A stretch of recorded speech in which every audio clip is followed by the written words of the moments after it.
The last video that I made left off, I think, suggesting that what I'm looking to do right now is upgrade my day job. And in a sense that's true, but probably not in the way that I implied in the last video. I'm not looking for a job working for some other company or something like that. Right now what I'm actually focused on is making my own day job. And it is a stepping stone process. It's not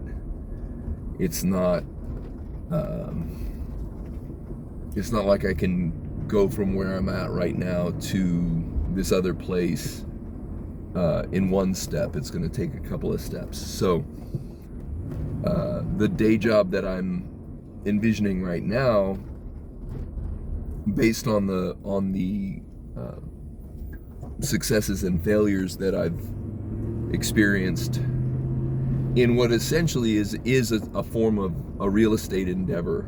It's interesting because when I started Glassbox, or what is now called Glassbox, 20 years ago, when I went to file taxes for it, the only category that made sense for it to land in was, in terms of IRS, was real estate development, which was funny to me at the time because I was coming from a perspective that was that those definitions applied to other types of endeavors, not to this this artistic endeavor. But what I've discovered over the years is that things are a lot more complicated than they sometimes at first appear, and the terms are malleable and applicable in different areas at different times. So anyway, real estate development is in fact a big part of my entrepreneurial activity. And okay, that's on a different topic. I definitely want to get back to that, but so one of the things that I have found is actually has been really successful lately is the Airbnb apartment that we have in one of the facilities, the facility in La Union. There's one apartment that's currently being rented out as an Airbnb, and there's another residence on the same property that my wife and I are really working our butts off on to make it another Airbnb. And if you, and there are people that have really great, or what appear to be really great businesses just doing that.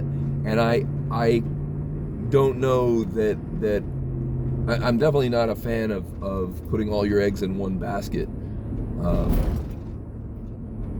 There are pros and cons to focus and distribution. Anything that's good or is a positive in your life can become a negative if you're not careful. So over specialization is definitely it can be lucrative in the short run or even in the long run, but it can cause problems. So over specialization is a form of hyper focus, or putting all your eggs in one basket. That's my point. Anyway, so my day job right now is to go. What I'm envisioning as my day job right now is to make several Airbnb properties, because that's been the most, in my own experience, that has been the most lucrative and it solves a lot of problems. I mean, and this is just to clarify what I mean with that. I've been doing long-term rentals of all kinds, and long-term residential rentals are problematic in that the people that live there, this is not like, oh, human nature is like this, whatever. It's just the circumstances, okay? So people move into a place and they live their lives, and meanwhile the property itself is deteriorating. So whether you're renting and subletting a property, which I do primarily in the commercial area with Glassbox, the other two facilities of Glassbox are that situation where I'm renting a large place and I'm sort of parceling it out and renting smaller chunks to other people. So I'm subletting. Or you own the property or are buying the property outright.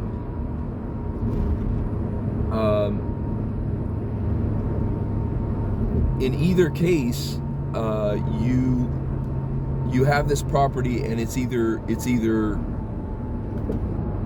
being improved or it's deteriorating. And there's a certain amount of deterioration that is just, sort of cosmic entropy.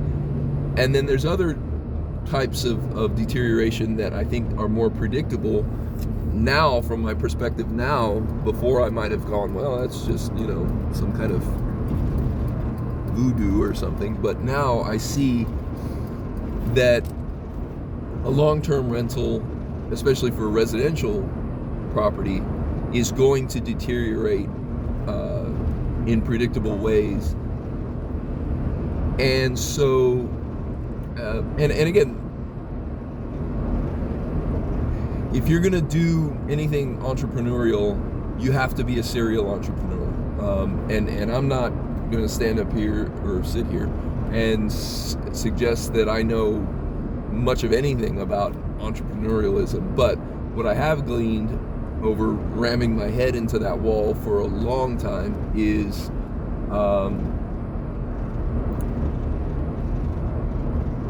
that you can't just go, oh, this is my one thing and that's it, if you want to survive, at least until you find some part of the equation that is your meal ticket, that is something that works consistently for you. There's lots of things that can work for other people, but if you're a parent and you want to be a good parent, you only have a few years to get that right. So you damn well better be willing to compromise on the level of other activities. And a lot of times what that ends up being is entrepreneurial activities. If you've painted your situation into a place where you haven't quite got your business into the shape that it needs to be in for whatever reason, and you have kids, well, you're gonna have to put them first, no matter what else suffers. I mean, it's really that simple. Now, where it gets a little more complicated is if you take that, like I said earlier, to an extreme. If you take anything to an extreme and you say, well, I'm going to be a good parent no matter what happens to my business, well, you're going to end up losing your business and having to make a lot more compromises. But that's one of the issues also that I want to talk about is this idea of having a business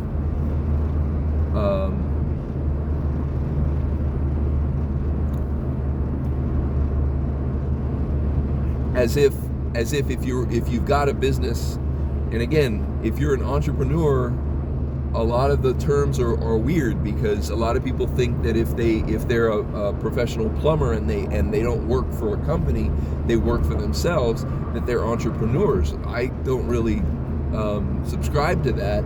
for a couple of reasons, and I don't think a lot of orthodox entrepreneurs would think that's an entrepreneurial activity either, because you're still the one that you basically own your own job at that point, which is fine. There's nothing wrong with any of this, but to wrap your brain around the different strategies of getting to that point, if you're that professional plumber or a professional artist that is beholden to the market in that way,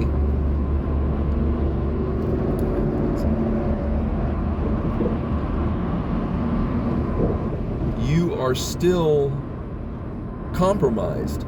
You are still going to have to make compromises. And again, compromise is not across the board some evil, okay? But you have to recognize that you're going to make compromises to that activity. Now, if you're a plumber, those compromises may be quite easy to make.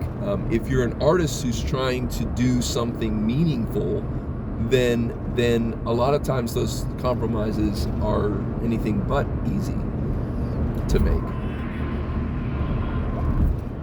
So I mean, I have a friend who probably thinks of himself as an entrepreneur, but I think he's more like a business owner, a serial business owner, and he makes various objects that are really cool. But I was talking to him about this epiphany that I had, that I talked about on the last video, where you could just say, well, you know, I mean, this is what I do to make money, and it's not antithetical to who I am, but it's not like the direct thing. And you can high grade those activities to the point where you get to the keep the baby and get rid of the bathwater balance point. And that's what I think the Airbnb thing is going to be for me. And that was what I was sort of like aiming at in the conversation. But I think he thought that I was saying, you know, yeah, have a day job where you work for somebody else, and that's across the board great. You can do that all the time. Well, sometimes, but not always. You have to evaluate, is this working or not? And I think that that's where you get to the point where you do the equation and the cost benefit analysis and say, young people have to do this without knowing much of anything about what's coming at them later. But you have to be able to look at the how many hours you're actually working, and what is the activity that I can do that will make the most money.